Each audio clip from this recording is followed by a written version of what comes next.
When I was in the seminary, I did have a formator, my spiritual director, who used to love to tell jokes.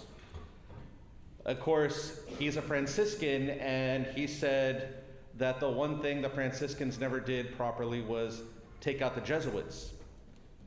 And needless to say, he didn't like Jesuits very much, I suppose, but one joke he said always kind of struck out to me, and not that I liked it, but it was very interesting.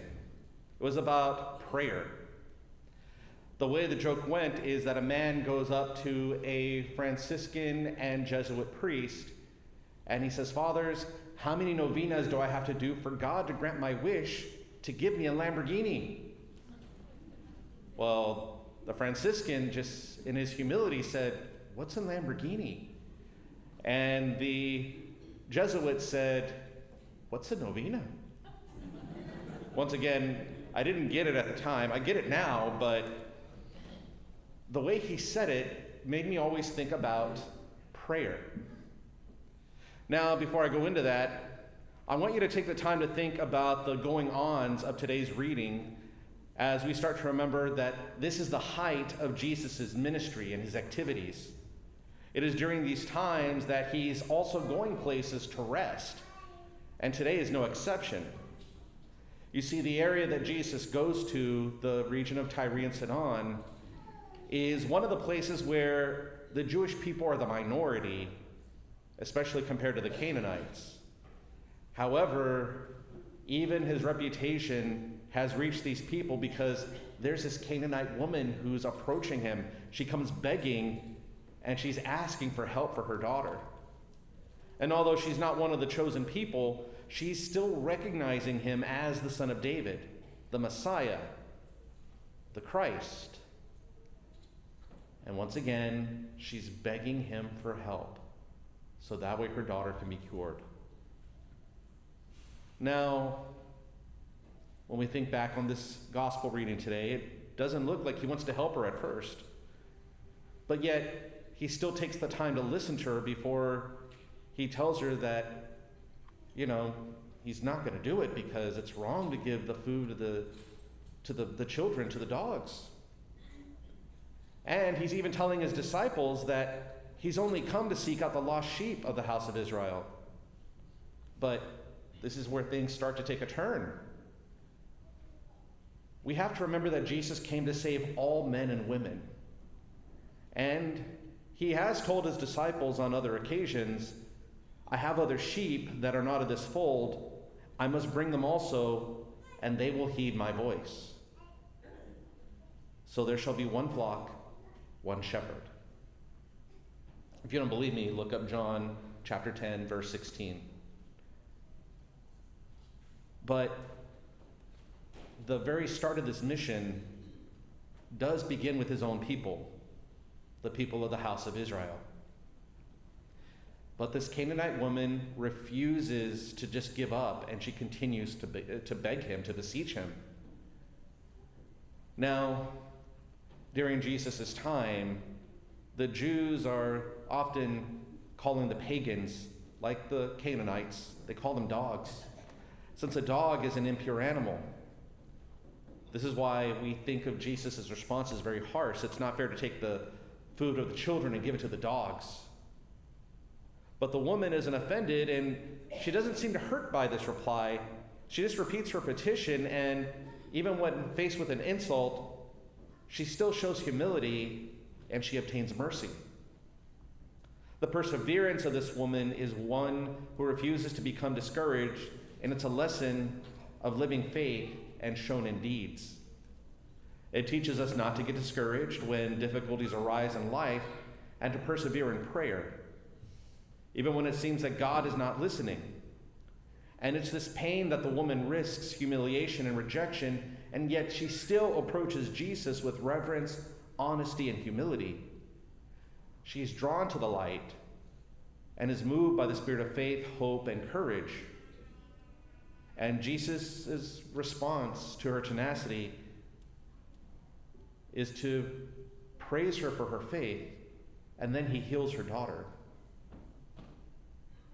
Now, let's be honest.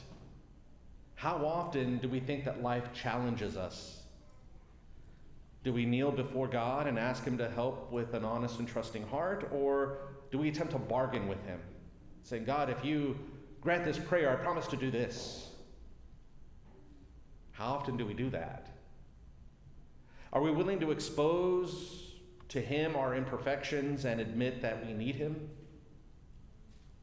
Are you willing to be truthful and know that we're unworthy of his love, his healing, and his intervention, but yet he still gives us so much more than we deserve? Jesus' disciples, on the other hand, wanted to send the woman away. And how often do we do that too? We want to avoid the problems, and we're intolerant or annoyed, and often we judge others, and we act entitled and demanding. How often do we do that? Now, it is only natural, and we know that when these things happen, we have to pray harder and not let anything cause us to waver in our faith. It is in these times such as this, against all odds, that God calls us to trust in him, to believe in him, and hope in him. And our Heavenly Father welcomes all who come to him by faith. As we live out our faith through trials and testing, our faith grows into a great faith.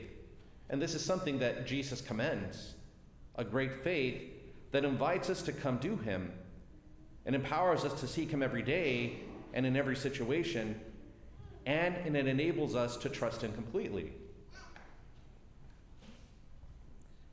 So before I go any further, I'm going to tell you the reason I keep squinting is I broke my glasses the other day, so I can kind of see you guys, but all of y'all are still blurry. So if I'm giving you ugly looks, it's not because I'm mad at you.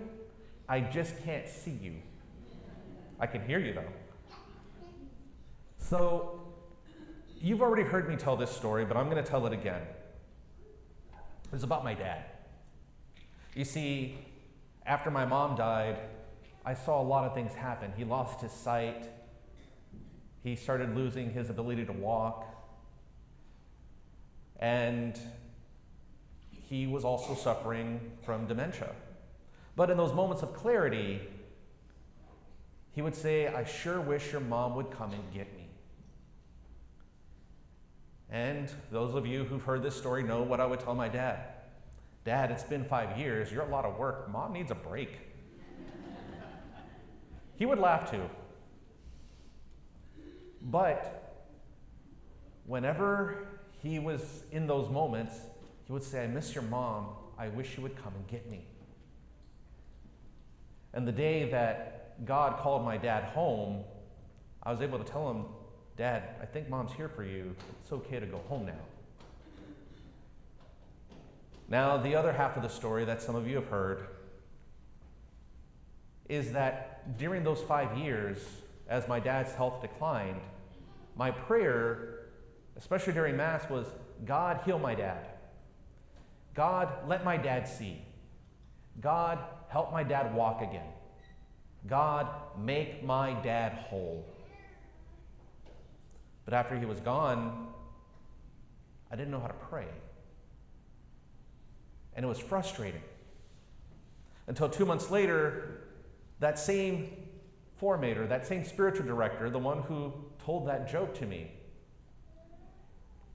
he was there in Corpus Christi, and I had an opportunity to sit down and talk to him. And in true fashion, he was just there, like a Franciscan, just pondering, and I'm telling him what's going on. And he gets real quiet. He does this little number. He leans back, does this, and he finally says, so for 5 years you've been praying like this? Yeah, I did. You wanted your dad to see again? Yeah. You wanted your dad to be happy? Of course. You wanted your dad healed? Yes. You wanted your dad to be made whole? Well, yeah.